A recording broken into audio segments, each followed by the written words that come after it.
जोगेश्वरीतील भूखंड घोटाळा प्रकरणात खासदार रवींद्र वायकरांना मोठा दिलासा मिळालाय। मुंबई पोलिसांच्या आर्थिक गुन्हे शाखेनं रवींद्र वायकरांना क्लीन चिट दिली आहे। गैरसमजातून चुकीच्या माहितीवरून बीएमसीनं वायकरांविरोधात तक्रार केली होती असं आर्थिक गुन्हे शाखेनं सी समरी रिपोर्टमध्ये नमूद केलंय। सार्वजनिक वापरासाठीच्या राखीव भूखंडावर हॉटेल उभारल्याचा रवींद्र वायकरांवर आरोप होता। गैरव्यवहारातून मुंबई महानगरपालिकेचा महसूल बुडवल्याचा आरोप करत पालिका अभियंता संतोष मांडवकर यांच्या तक्रारीवरून आझाद मैदान पोलीस ठाण्यात वायकरांविरोधात गुन्हा दाखल झाला होता।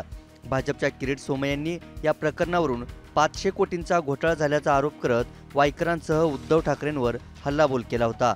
त्यानंतर लोकसभा निवडणुकीच्या तोंडावर रवींद्र वायकरांनी उद्धव ठाकरेंची साथ सोडत एकनाथ शिंदेंसोबत जाणं पसंत केलं। लोकसभेला मुंबई उत्तर पश्चिममधून वायकरांना शिवसेनेची उमेदवारीही मिळाली। ठाकरे गटाच्या अमोल कीर्तीकरांसोबत वायकरांची तगडी फाईट झाली। आधी अमोल कीर्तीकरांना विजयी घोषित केल्यानंतरही फेर मतमोजणीत अवघ्या 48 मतांनी रवींद्र वायकर विजयी झाले होते। भाजपसोबत गेल्यानंतर आजपर्यंत अनेकांना अशी क्लीन चिट मिळाली आहे। आता त्यात रवींद्र वायकरांच्या नावाची भर पडली आहे। ब्युरो रिपोर्ट, मुंबई तक।